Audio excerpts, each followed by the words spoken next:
In this lecture, we will talk about diffusion and reaction in porous catalysts.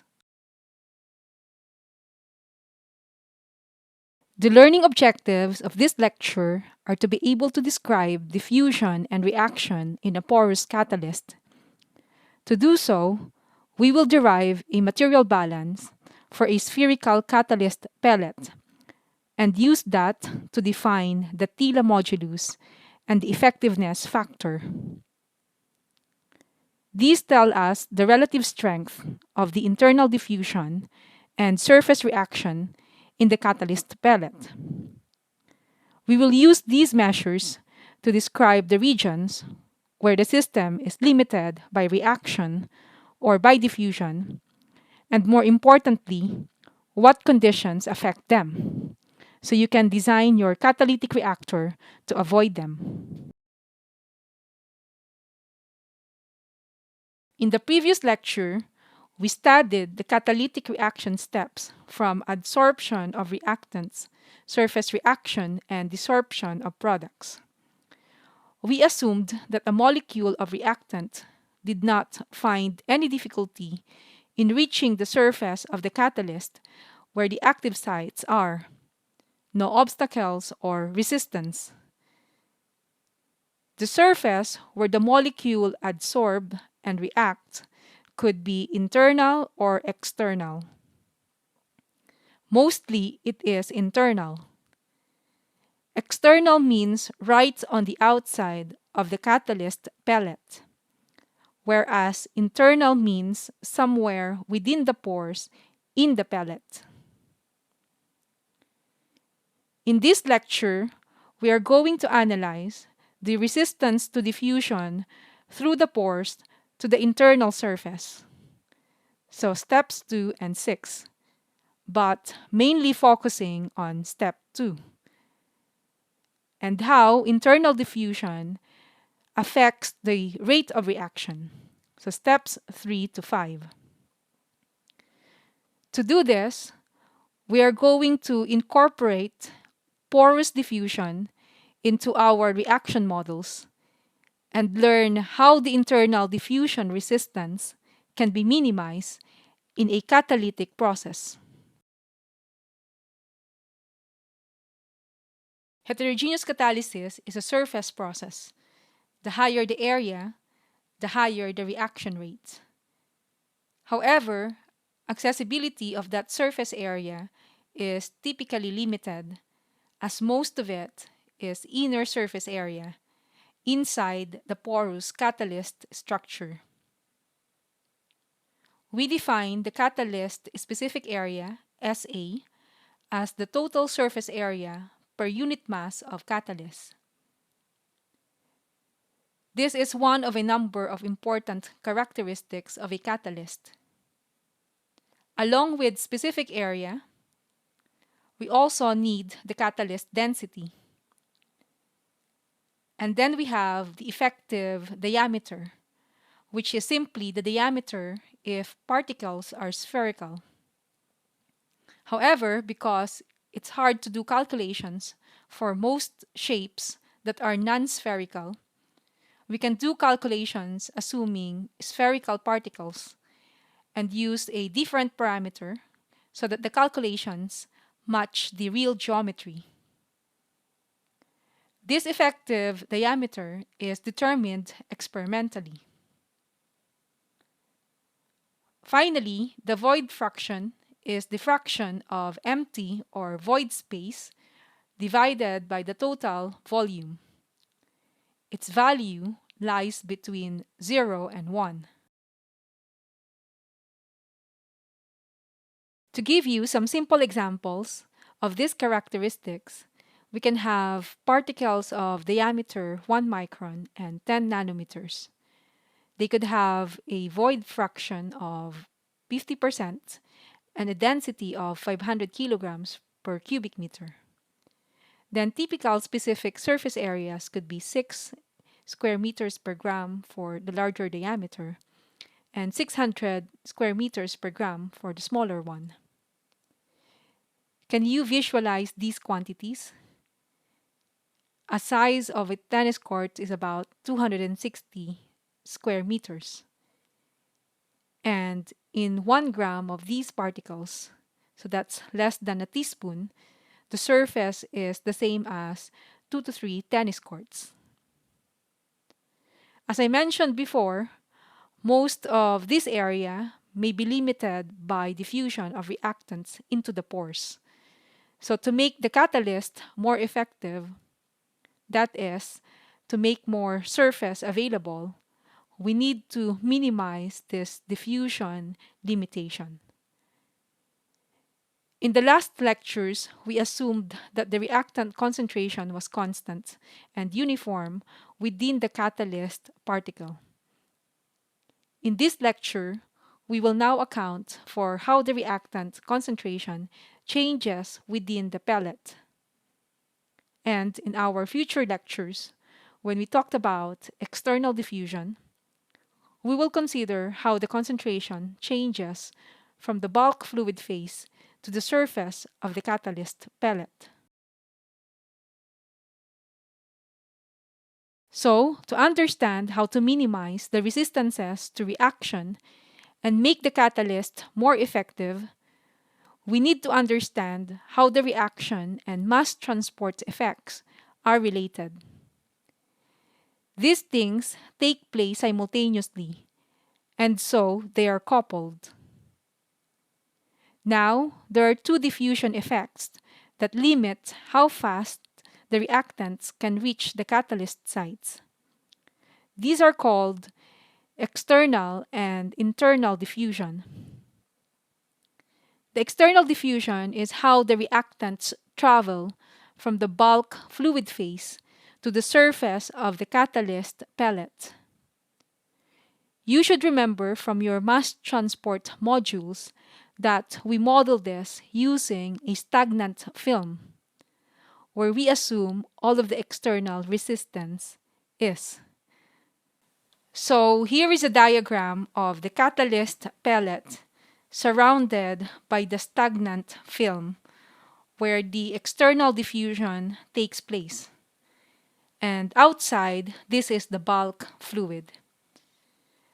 The concentration of A in the bulk fluid is denoted by CAB and is uniform throughout the bulk phase. At the surface of the catalyst pellet, the concentration is denoted by CAS. Then inside the catalyst pellet, the concentration is a function of the radial position and is denoted by Ca of R. You can see on the right a schematic of how the concentration of A changes. The bulk fluid is shown to the left, and the concentration here is uniform. Then it decreases inside the film until it reaches CAS, which is the concentration at the surface of the catalyst. The profile will be linear if there is no reaction in the fluid phase, meaning there's only reaction on the solid surface. Finally, inside the porous solid catalyst pellet, the concentration of reactant A falls further as it is adsorbed and reacted on the catalyst surface. So, to model the internal diffusion resistance, we need to understand how molecules diffuse inside the pores. There are 3 mechanisms for diffusion in the pores. The first is molecular diffusion.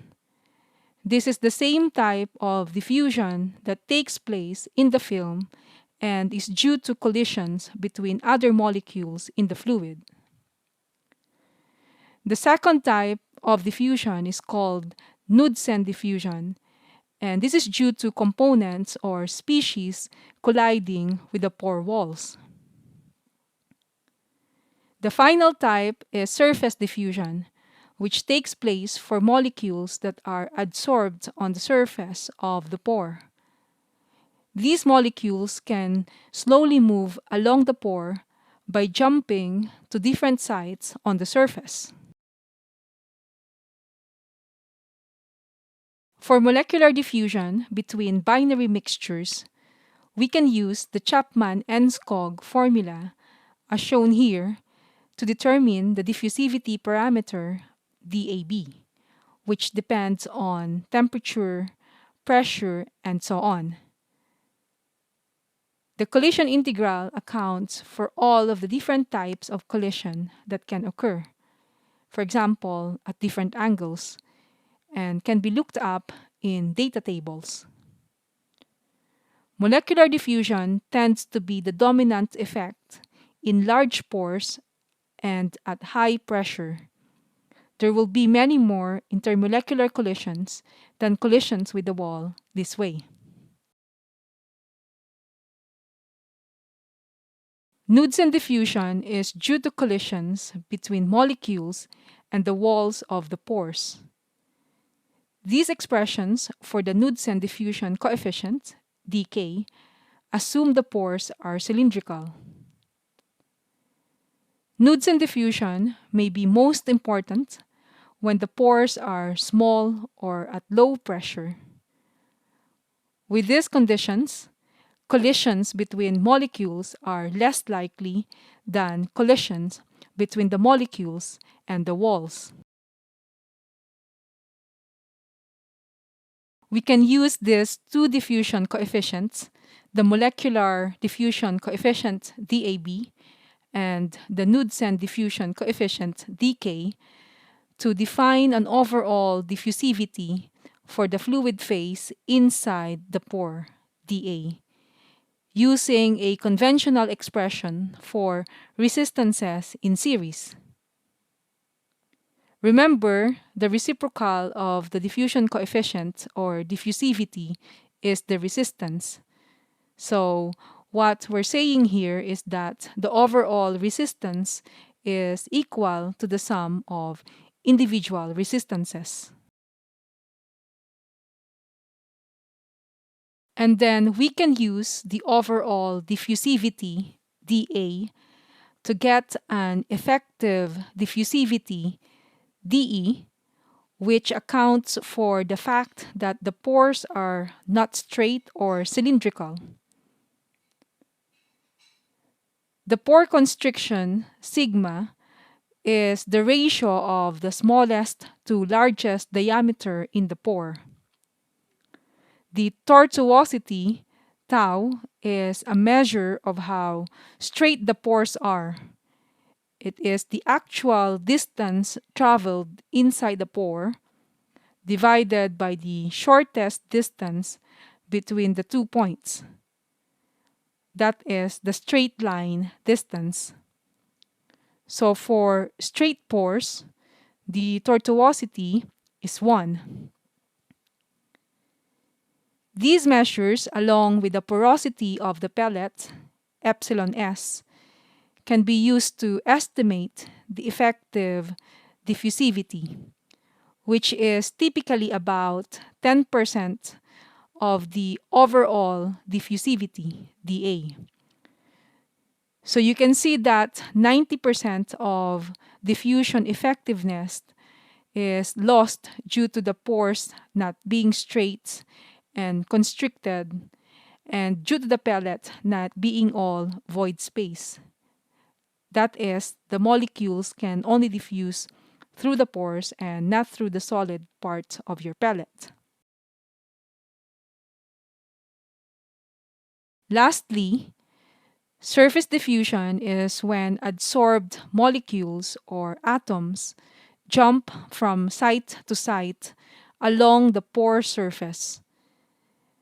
This is because some areas may have higher concentrations of adsorbed species and some areas have lower concentrations.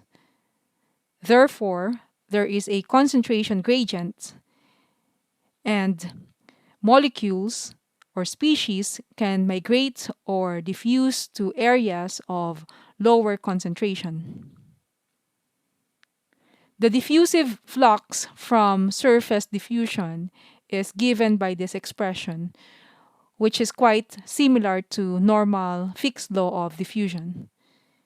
You can see that the flux is higher with larger specific areas and lower as the tortuosity increases.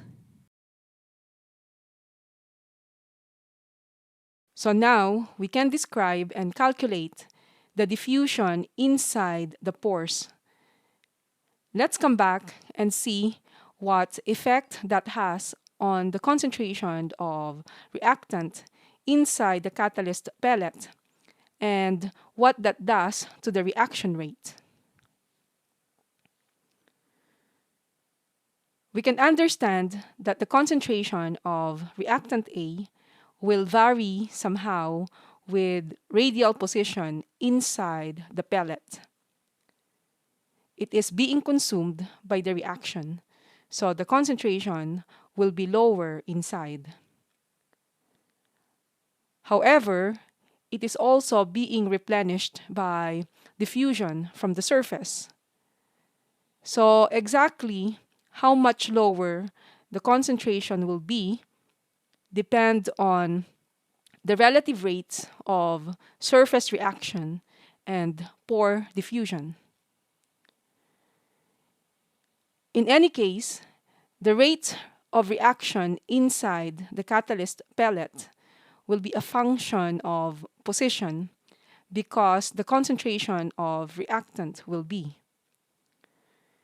To understand more, we need to carry out a material balance and do calculations to see exactly what the rates are and how they change with position. Our aim is to find an expression that will give us the change of concentration of A along the radial position from the surface to the center of the pellet. Inside the catalyst pellet, we have diffusion and reaction taking place simultaneously, and our balance equation will take the form of a differential equation because the concentrations and rates of reaction vary with radial position. We will derive this equation in the coming slides, and there are a lot of steps, but each one by itself is not very difficult or scary. In the end, we want to arrive at a simple relation as shown at the bottom. We want to relate the actual reaction rate, average over the whole catalyst pellet, as a function of the rate at the surface. From topic 2, we know how to write the rate of reaction at the surface, RAS prime, using the rate expressions for Langmuir-Hinshelwood and Ellie-Rideal, and so on. Here, we just have a simple nth order reaction, assuming weakly adsorbed species. The symbol here, eta, is called the effectiveness factor. And if you can calculate this for some typical situations, or get it as a function of conditions, then we do not have to solve differential equations each time we need the overall rate of reaction. So in the next slides, we will be deriving and solving this equation to get exactly that, the form of eta, the effectiveness factor.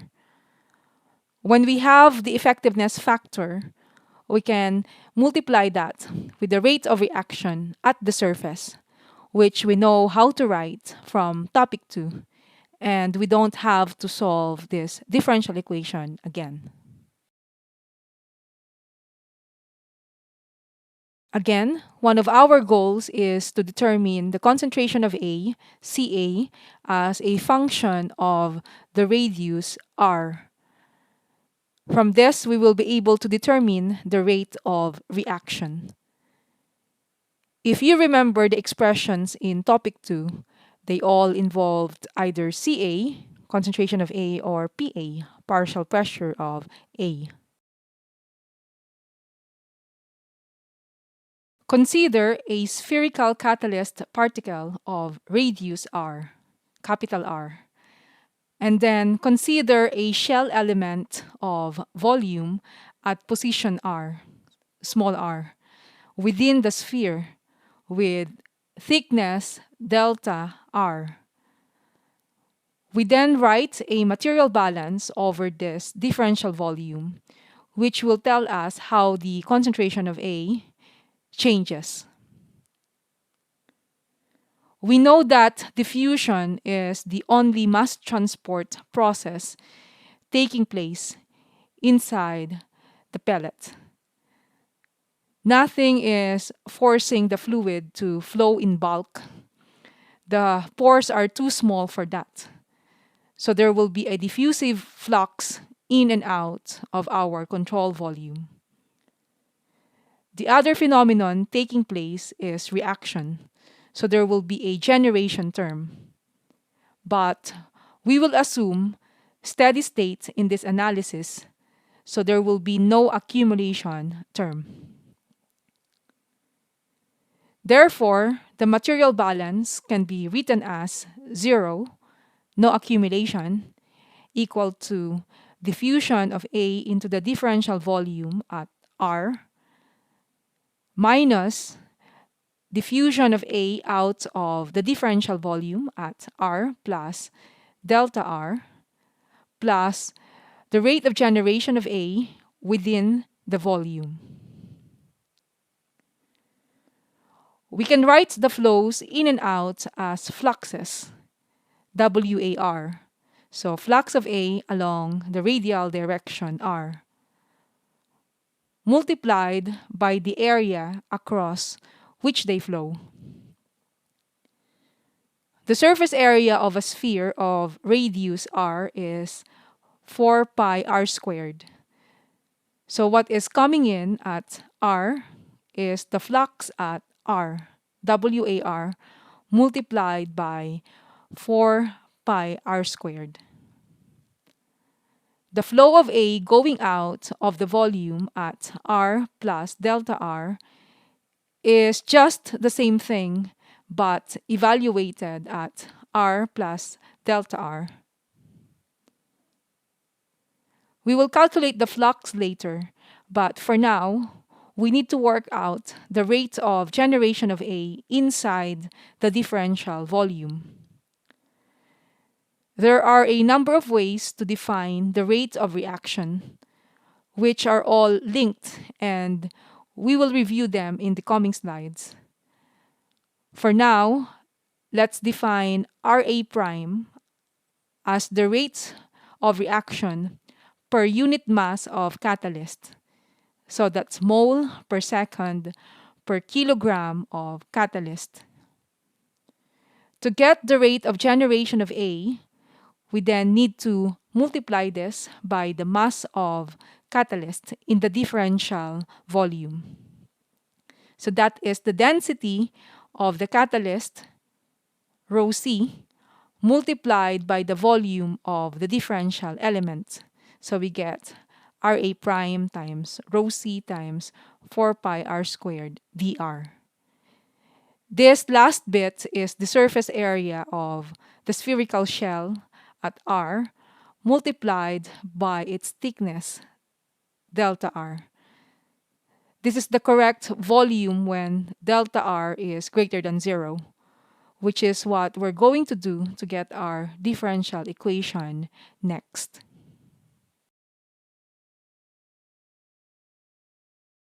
Now, putting all terms together, we get equation 1. To get the differential equation, we divide by negative 4 pi delta R and take the limit as delta R approaches 0 to obtain equation 2. The next thing is to get an expression for the diffusive flux, WAR. We know how to do this. If we assume equimolar counter diffusion, then we can use Fick's law. This, as you know, states that the flux is equal to minus the effective diffusivity. We talked about how to calculate effective diffusivity, dE, in the previous slides, times the derivative of concentration with respect to radius. It is a minus sign because the diffusion is in the opposite direction of the concentration gradient. The flow due to diffusion is this way, from high concentration to low concentration, but our concentration gradient is this way. When we write the balance, this is in and this is out. Again, we use effective diffusivity to account for the effect of the pores. Remember, it is a combination of actual molecular diffusivity, Knudsen diffusivity, and the effect of irregular pores with high tortuosity. So substituting Fick's law into equation 2, we obtain the following. We can simplify it by assuming that the effective diffusivity, dE, does not depend on R. Therefore, we can take it out of the derivative and we can divide the equation by negative dE to give equation 4. Why would the effective diffusivity, dE, depend on R? Well, it depends on the temperature, and temperature may vary with R. Also, the pore structure may be different at different positions in the pellet. However, let's assume that the pellet is uniform and neglect the effect of temperature on the diffusion coefficient. Now, we're nearly there with the derivation of our differential equation to get Ca. All we need now is the reaction rate, Ra prime, which we need to express in terms of Ca. So let's look at the different definition of reaction rate.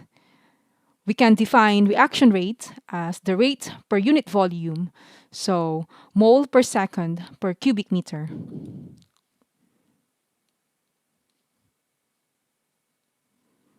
We denote this as Ra.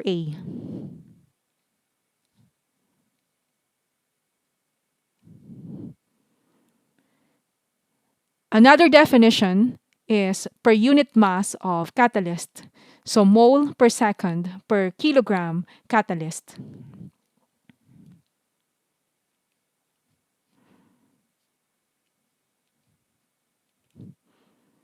We denote this as Ra prime.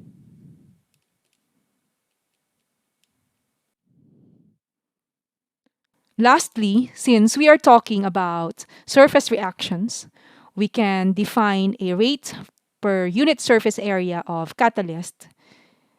This is Ra double prime. And it has units of mole per second per square meter of catalyst.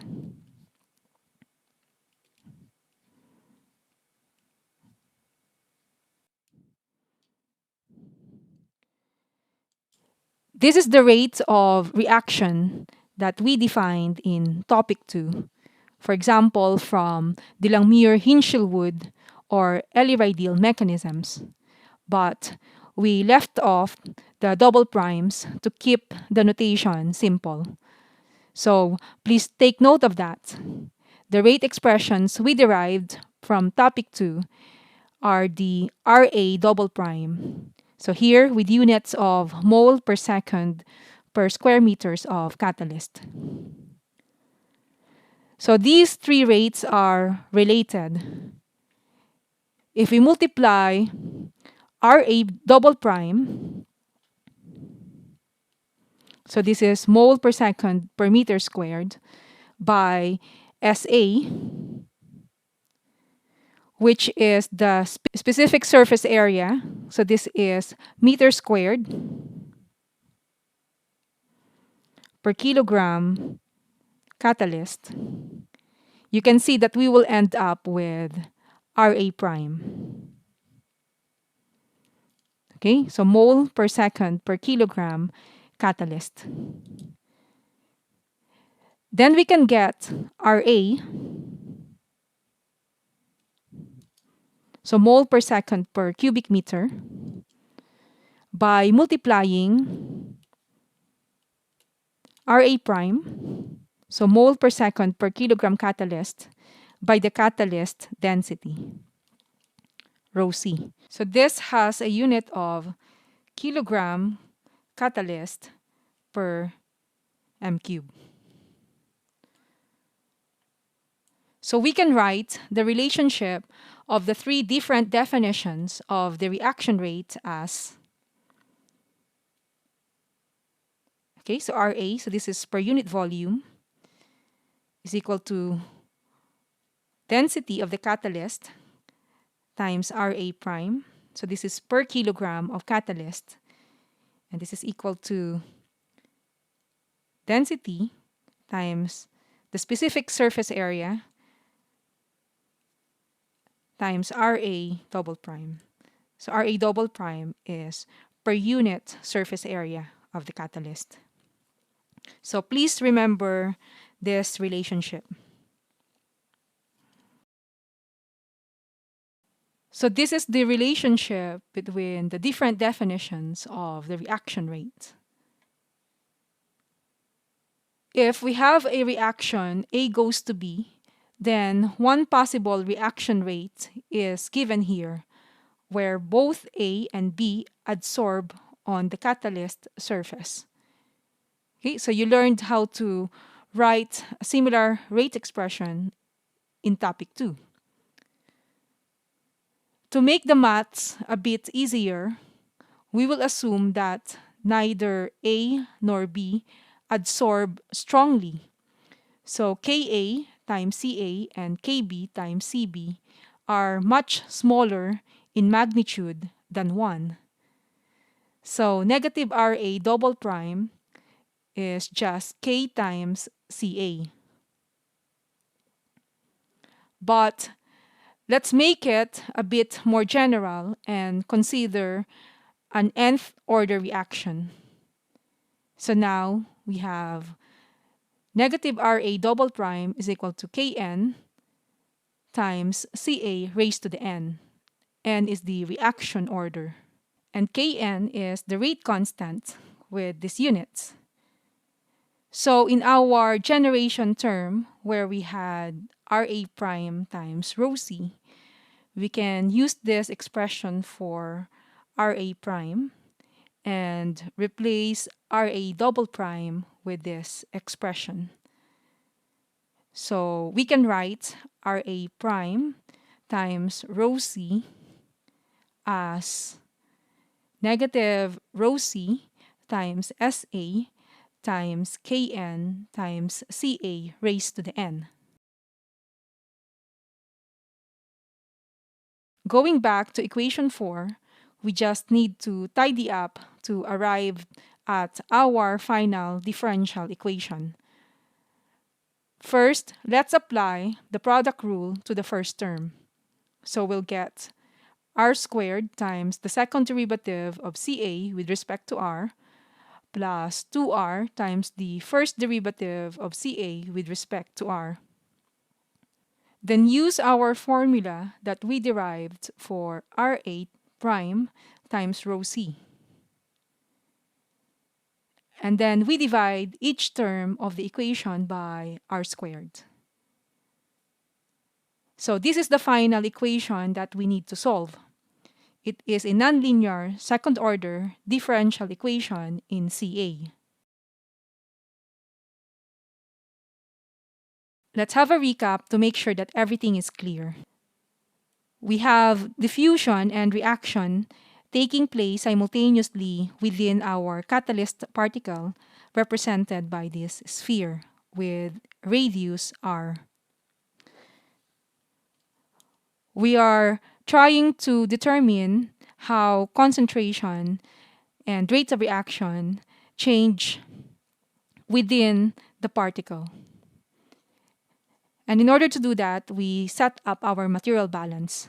So we define this control volume with thickness delta R.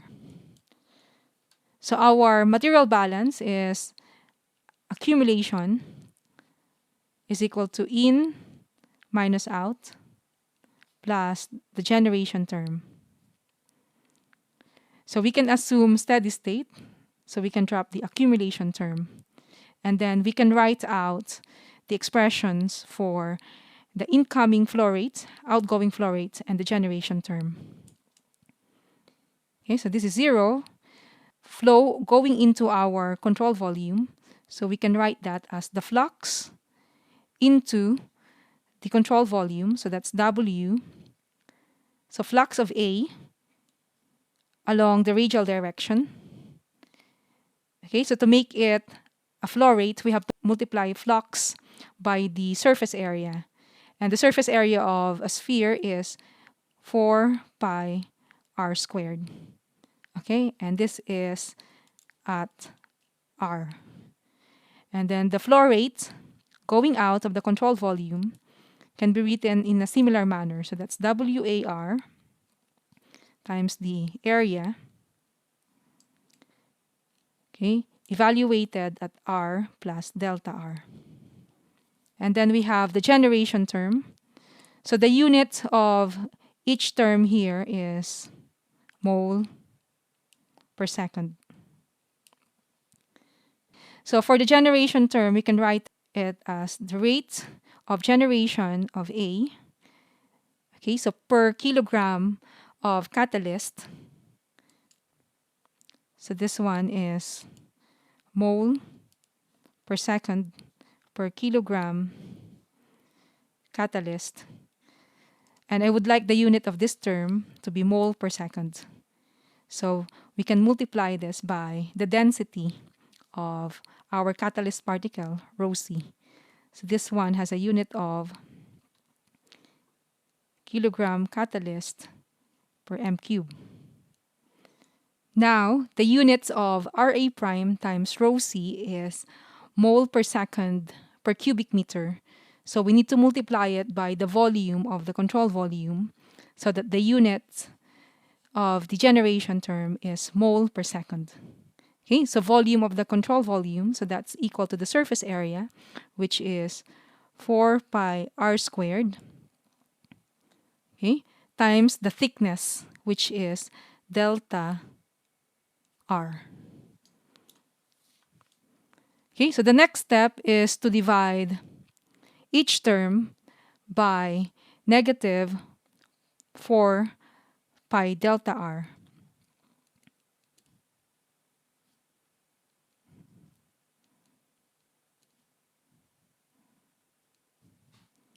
Okay, so we'll have, okay, so 0. This is equal to WAR, r squared, evaluated at r plus delta r, minus WAR, r squared, evaluated at r divided by delta r. So minus, this one will become RA prime rho c r squared. And then we can take the limit of each side of this equation as delta r tends to 0. So we will get, okay, so I'll put it on the left-hand side. So we will have, okay, so derivative of the flux times r squared with respect to dr. So that's the definition of derivative. Okay, so minus RA prime rho c times r squared. And this is equal to 0. So now we have to express everything in terms of our dependent and independent variables, Ca and R. Okay, but we know that the flux and the rates of generation depend on the concentration. So we have to express them in terms of the concentration. Okay, so for WAR, flux, we can express that using Fick's law, which is equal to negative dE, the diffusivity, times the derivative of Ca with respect to R. Okay, so this is Fick's law.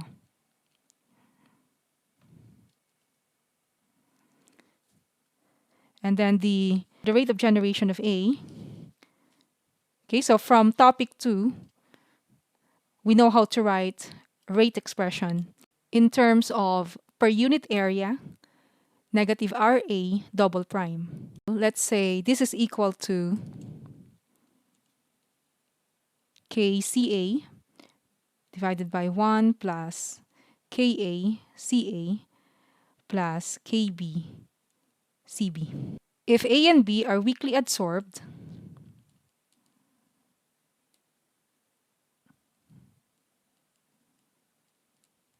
then we can write negative RA double prime is equal to KCA. But I would like this to be more general, so I'll write it for nth order reaction. So I can write it as negative RA double prime is equal to Kn Ca raised to n. What I have in my differential equation is Ra prime, but I know that Ra prime is equal to the specific surface area times Ra double prime. So that means that I can write this Ra prime times rho c. So this is just equal to, so I'll use this now, this term here. So this is equal to negative rho c. Then I have Sa here, and Ra prime is this Kn Can. Okay, so now I can substitute my flux into WAR here, and Ra prime rho c. Okay, I can replace this with this expression. So let's do that. So we will have D. Okay, so WAR is negative DE, DCA, DR. We have an R squared there. This is DR. And negative RA prime is equal to this. So there are two negatives, so this will become positive. So I'll have rho c SA KN CAN, and don't forget the R squared equal to 0. And then I can divide each term by negative DE. Okay, so I'll have D, DCA, DR, R squared, DR. Okay, so because DE is a constant, we can assume that this is a constant, so we can take it out of the derivative. So this will become minus, okay, rho CSA KN CAN R squared over DE. This is equal to 0. And then we can evaluate this derivative using product rule. So if you can remember product rule, so we have ddx. So say we have two functions of x. So we say we have gx and fx. So applying the product rule, we'll have g times df dx plus f derivative of g with respect to x. Okay, so let's apply product rule to this one. So what are the two functions that depend on r? So say we have G is equal to dCA dr, and F is equal to r squared. So here G and F are functions of r. Okay, so by the product rule, we have G times the derivative of F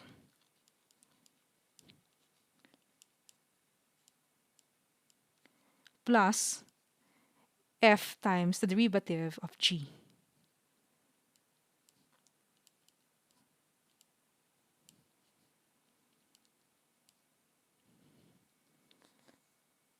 Okay, so we've just evaluated this term to this using the product rule. And I'm just going to write down the remaining terms here.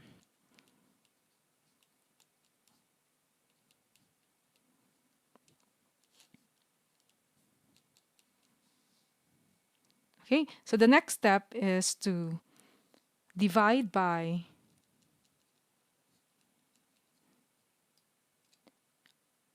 r squared. And I'm also going to rearrange the equation so that I'll write the second derivative first. Okay, so we'll have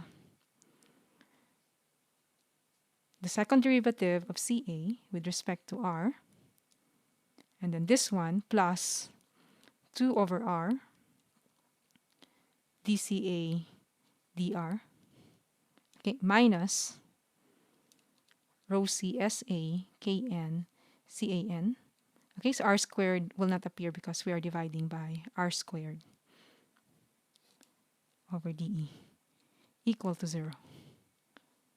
Okay, so now this is our final differential equation.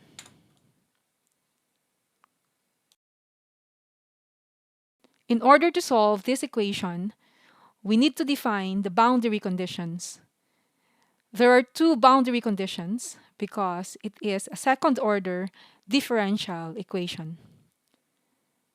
The boundary conditions for this problem are: number one, at the center of the particle, so at radius small r equal to 0, the concentration of A needs to remain finite.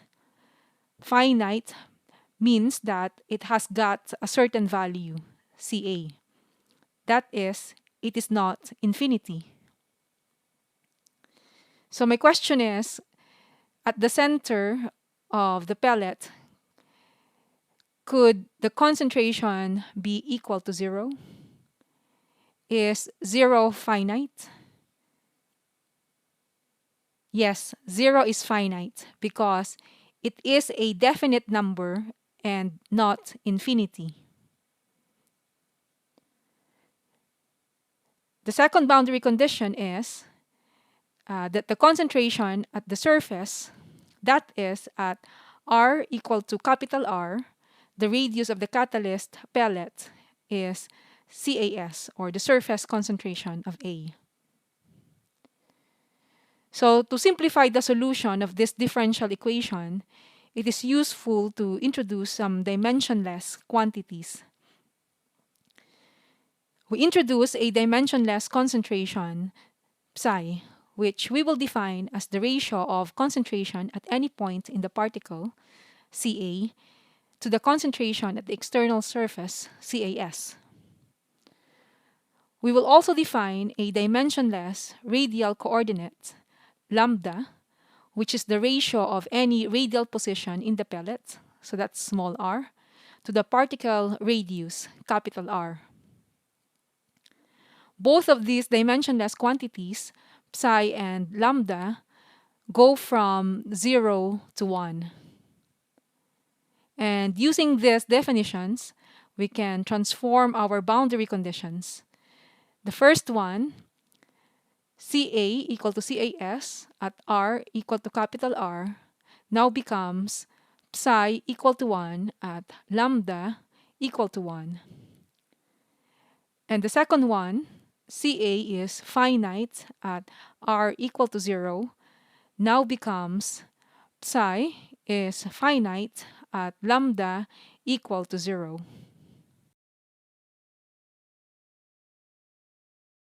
this is the differential equation that we derived from our material balance. Here we have Ca as our dependent variable and R as the independent variable. And we need two boundary conditions in order to solve this second order differential equation. So the first boundary condition is at the center of the pellet, small r equal to 0, the concentration of Ca is finite. The second boundary condition is at the surface of the particle, r equal to capital R. Okay, so at the surface, the concentration of A is the surface concentration, CAS. We would like to transform this problem into its dimensionless form because it is easier to manipulate and solve the equation that way. So we defined a dimensionless concentration, psi, and this is equal to Ca over CAS, and lambda, our dimensionless radial coordinate, this is equal to small r divided by capital R. So you can see here that both psi and lambda can take values between 0 and 1. Okay? So here you can see that CAS, that's the maximum concentration of A that you can have in the pellet. Okay, and R, that's the radius of the particle. Okay, so that's the largest radius that you can have. So the values of psi and lambda are always between 0 and 1.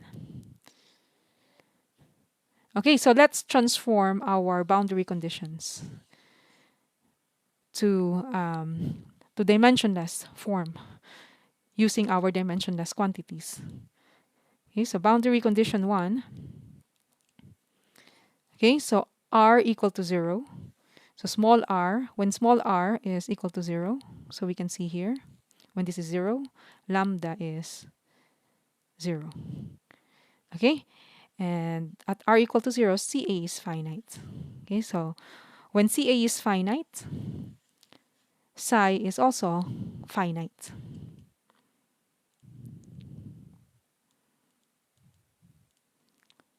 So this is my first boundary condition in terms of the dimensionless radial coordinate and dimensionless concentration. Okay, so let's do the same thing for the second boundary condition. So at r equal to capital R, okay, so when this is equal to the capital R, I can see that my lambda is 1. Okay, so at r equal to capital R, Ca is equal to CAS. So when Ca here is equal to CAS, my psi is equal to 1. Okay, so these are my boundary conditions in dimensionless form. So now let's also transform our differential equation into its dimensionless form using our dimensionless quantities. Okay, so we would like to replace Ca with psi and r with lambda. But here I can see that I have first derivative here and second derivative here. So we would like to replace them with something like d psi, so dimensionless concentration, and d lambda. Okay, so how do we do that? Okay, so this one, psi, I can write that as Ca equal to CAS times psi. And this one, okay, so I can write this as R equal to capital R lambda. Okay, so what I want is dCA dr. Okay, in terms of d psi d lambda. So we have d Ca dr. Okay, so what we can do is we can differentiate this with respect to r. Okay, so differentiate both sides of this with respect to r. So dCA dr, so the right hand side, so that's CAS.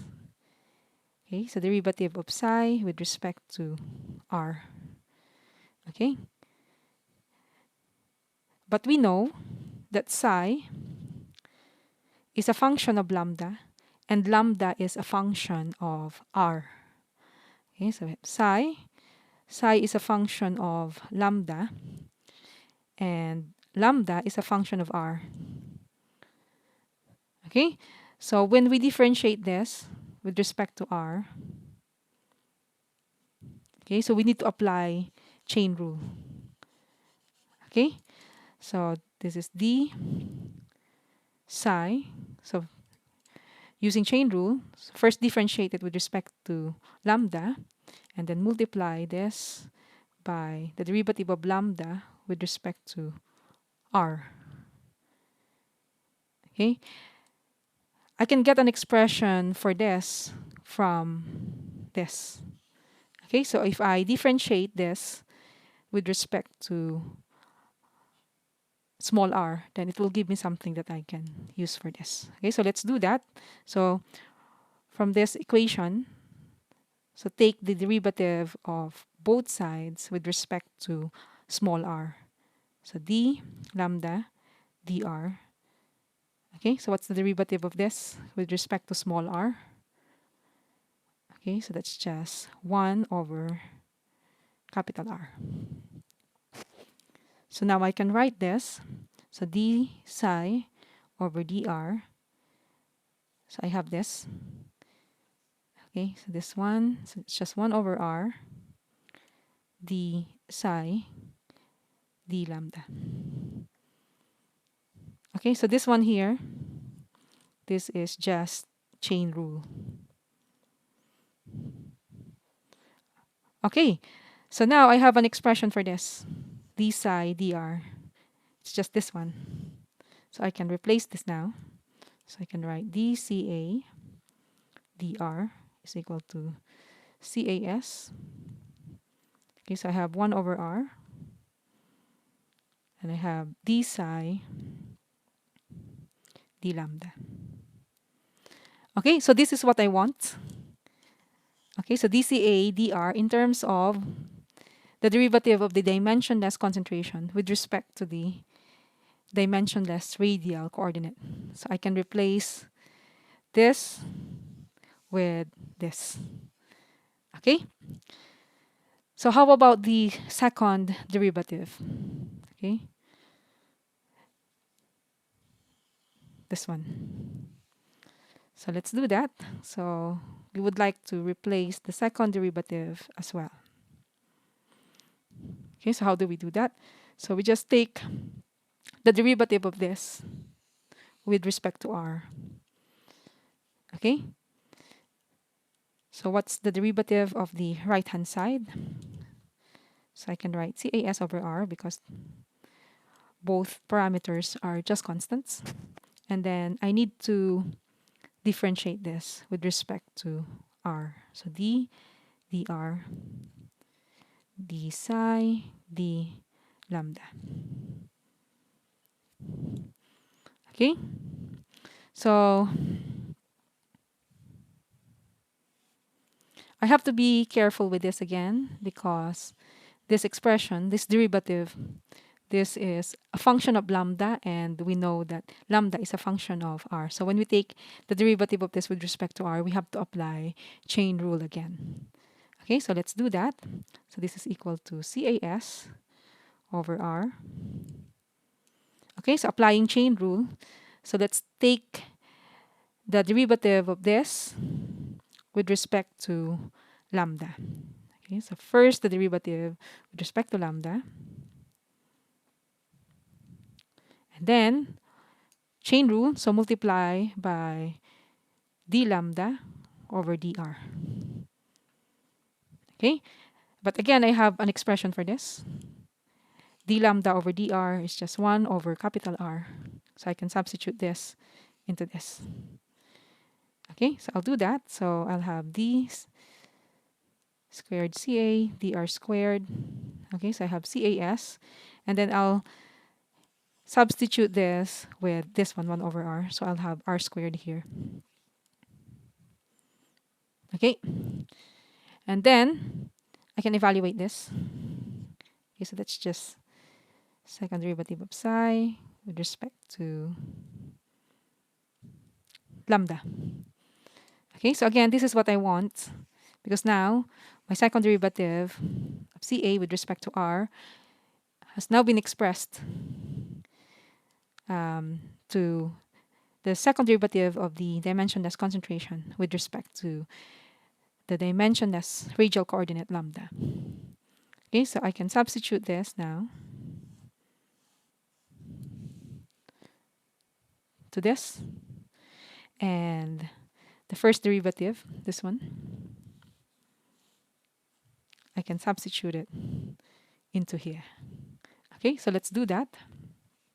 So second derivative, CAS, r squared, d squared psi, d lambda squared, and then plus 2 over small r. Okay, small r is equal to this. Okay, so r lambda. So everything has to be in terms of the dimensionless quantities. So all Ca, we have to transform it into psi, and all r, small r, we have to transform them into lambda. Okay, so 2 over r, so that will become, so 2 r is capital R times lambda, and then first derivative is just this. So this is CAS. Okay, so there's another R there, so I'll raise this to 2. And then D psi D lambda. Okay, and then the last term in our expression, so we have a bunch of constants. So we have Kn, rho C, Sa, and De. Okay, and I have Ca there, which I need to replace with psi. I have to be careful, but because this is raised to the nth power. Okay, so Ca is equal to this. Okay, so if we raise this to n, then we will have CAS times psi, and both of them raised to n. Okay, so let's do that. So we'll have minus Kn, rho C, Sa, have De, and then Ca to the n is just, okay, so CAS psi raised to the n, okay, equal to 0. So let's tidy up our equation a little bit. So let's multiply each term by r squared over CAS. Okay, so for this term, CAS will cancel out with this, and r squared would cancel out with this r squared here. So we'll have d psi, okay, second derivative of psi with respect to lambda. And for the next term, so again, r squared will cancel out with this, and CAS with this. So we'll be left with 2 over lambda d psi d lambda. Okay, and then for this one, okay, so I have CAS raised to the n, and it will cancel out with 1 CAS here. So I'll have CAS n minus 1 there. Okay, so let's write that. Kn rho C Sa, and then I have CAS. Okay, but it will cancel out with one of this will cancel out with CAS here. So I'll have n minus 1. And then we have r squared here. Yeah, so that will appear in the numerator here. And then let's not forget D. And we have psi to the n. And this is equal to 0. So this is our transformed differential equation. This is the transformed equation that we just derived. The quotient multiplying psi to the n is all constants. So we can simplify it as in equation 6. We just replaced the constants with phi squared. So phi squared is all of these constants here. We can combine Kn, Sa, and rho c into a single rate constant, k. So phi is the square root of this whole term here. And this is called the Tila modulus. The Tila modulus is important because it tells us about the relative rates of reaction and diffusion in the pellet. This dimensionless quantity was first shown by E.W. Tila in 1939, more than 70 years ago, in this paper, where he found that there was a relation between catalytic activity and the size of the particle. He related them through this modulus, which is named after him. What the Tila modulus represents is the ratio of the rate of surface reaction to the rate of internal diffusion. As you can see here, the numerator is exactly the surface reaction rate, and the denominator is a measure of the internal diffusion rate. The maximum rate of diffusion will be when the concentration at the center is 0. So CAS minus 0 divided by capital R is the concentration gradient in this case.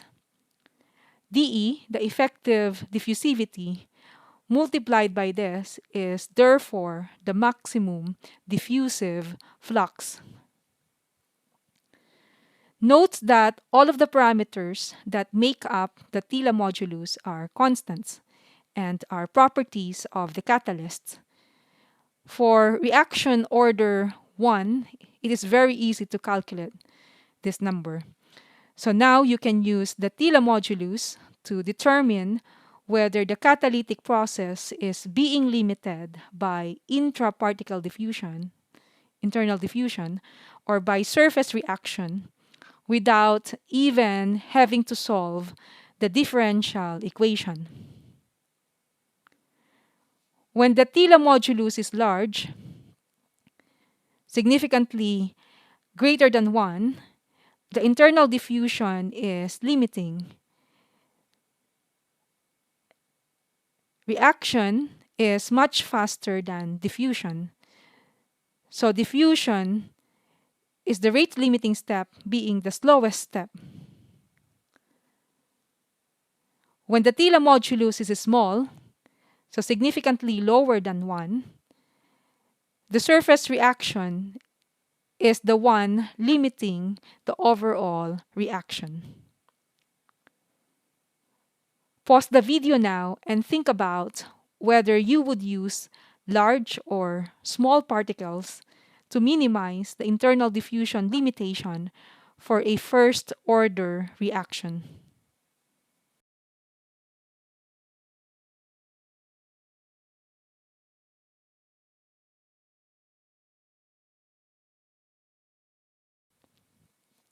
What did you decide? First, since it is a first-order reaction, the surface concentration of A disappears. It is raised to the power of n minus 1. So the Tila modulus becomes R times the square root of K over dE. Or the Tila modulus is proportional to the radius of the particle, capital R. Therefore, we should use small particles to minimize internal diffusion because we want the Tila modulus to be small.